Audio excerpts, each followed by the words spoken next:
Just when it was going so well, straight after we got the best episode in the season so far, we got an episode that dramatically halted the pacing of the season. You know, there's a common criticism shared by many fans of the OG show when it comes to this season. The human plot, but more specifically Fiona's plot, sucks. I'm one of the few who is a fan of Marshall Lee's plotline, but Fiona's is beyond boring. The only thing I'm even remotely interested about her plot is those small visions we see of the Winter King that is showcasing her PTSD. But that's such a small portion that is barely even acknowledged, if at all. And instead, we keep getting this annoying will they won't they plot. Usually I look past it because what I would consider the main plot of the show, involving Finn dying and the world building involving Huntress Wizard and the Heart of the Forest, is so much more interesting, it's insane. But this is the first episode in the season where Bubblegum, Simon, and Marceline don't even appear. So this video is going to be a quick one. Let's dive into episode 7 of season 2, The Wolves Who Wandered. The plot of the entire episode is Fiona trying to find DJ Flame since he's gone missing. Yeah, little did I know we weren't getting anything from our OG universe. She thinks that Fennel is aware that they were about to kiss in the last episode and is actively trying to stop Flame from seeing Fiona. And while it's setting up for these two to have some major conflict, this is the episode where these two start to bond and understand each other. A privilege Finn and Fern never really got. Well, technically they did in the final episode, but Fern died/turned into a tree before they could actually spend time together again. They go to Huntress for help, who's pulling this move, and she says, "I'm not all that invested in the well-being of your former mate." Wow, that's almost exactly what I've been saying! Okay, no, seriously, I refuse to believe this was the writer saying this unironically. Eventually, Huntress agrees and she gives them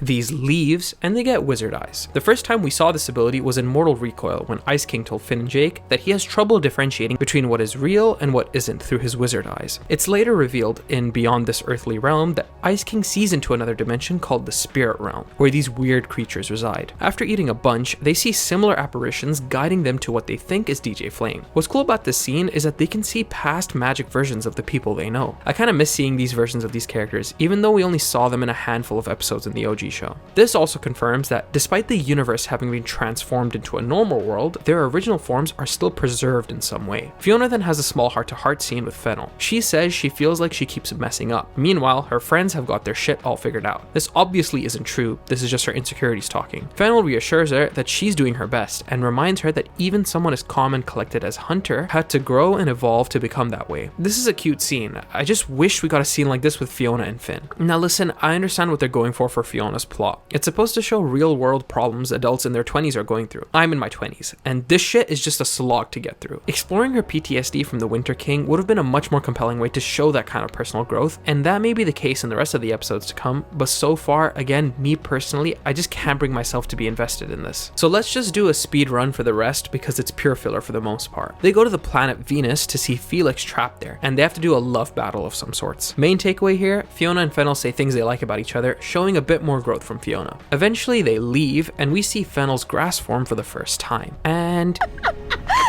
What the hell is this? Alright, I'm not focusing too much on the self-cest here. Thematically, I think this showcases Fiona coming to terms with her mistakes and the way she's messed up this season. After all, Fennel is essentially her clone, just as Fern was to Finn. Her saying she finds Fennel beautiful is actually her saying this to herself. Their mistake of letting go of DJ Flame potentially symbolizes that Fiona needs to let go of her obsession with him and learn to focus more on herself. This would also mean she might not get with Hunter this season, and I don't mind that necessarily, as long as it's good for her story. While all of this is going down, Hunter sees the broken shovel Fiona left behind and realizes what the Spirit Warrior meant when he said, "A broken tool seeks the flame." I, like many others, theorized that the broken tool was in fact Fiona, who's seeking DJ Flame. I will help you save your sweet spot. Ah. You are the tool I've been missing. Now, I'm not fully convinced yet that this is exactly what Dream Warrior meant, since I don't know how Flame is going to be the one to tell her where the heart is. That is most likely safe for Hunter, he definitely knows where it is. I predict a true revelation incoming in the next few episodes of what Spirit Warrior meant. By the way, where the hell has this guy been all season? He'd better show up again before the season ends. Also, from this episode, we learned that Huntress can go into any tree and time travel. This confirms that this is just a power she has now. She then asks Hunter, I need your help. with him giving a cheeky smile. They work together, and they find that DJ Flame was actually playing a new gig the entire time. Huntress then says, How could you be so heartless? All you had to do was communicate!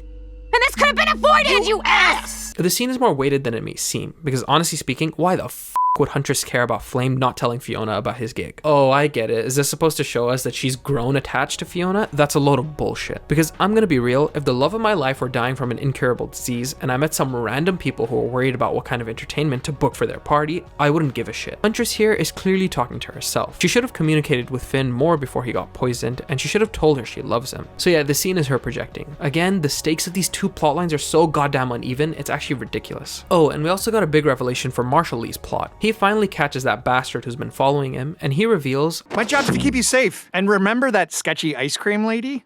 Simone? Chased her off with the big guns and a restraining order." You what? Hannah's orders. Well, I sure hope somebody picks up that phone.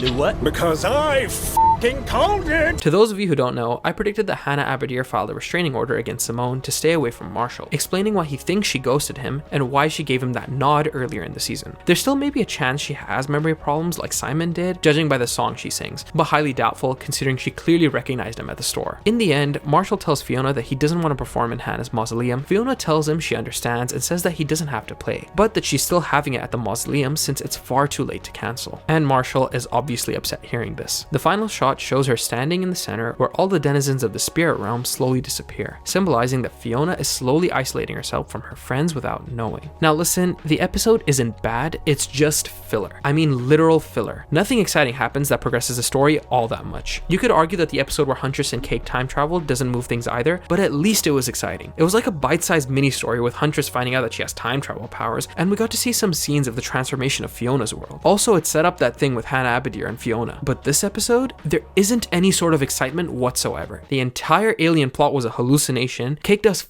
nothing this episode. It just felt like a whole lot of nothing. See, I wouldn't complain about this if I were watching the season all at once, but since it's coming out week to week, it feels so drawn out. After last week's banger episode, which set up major implications that Huntress may be getting punished for killing the Cosmic Owl, there's nothing that happens in this episode that connects to that. Unfortunately, everything I was afraid of when the season first started airing is slowly feeling like it's going to come to pass. There are 3 episodes left. That isn't a lot of time. I fear that things are going to be so rushed. If we rush through Huntress saving Finn and him coming back to life, and we get long drawn out scenes of Fionna saving the sweet spot, I'll be very disappointed. Oh yeah, what about Prismo's glitching? This week's episode could have included a small scene that explained a bit more about what's causing that. This is the episode that made me understand why some people don't like this season as much as the first. It has such an interesting plot with a lot of setup, and I'm afraid it's gonna rush through the more interesting plots in service of Fionna and her shitty romance plot. Honestly, I really wouldn't have minded if their world had just stayed magical at the end of season 1. We could still have the interpersonal drama and more mature style of the show, but laced with the original show's fantastical elements. What do you guys think? Am I being too harsh on this episode? Leave a comment down below with your thoughts. If you haven't already, go check out my character analysis and recap for Peppermint Butler. Leave a like if you enjoyed this short breakdown, and if you're new around here, subscribe so you don't miss out on my weekly breakdowns as the season wraps up. Consider joining my Patreon if you want to support me further. Follow all my socials down below, and I want to thank you for watching.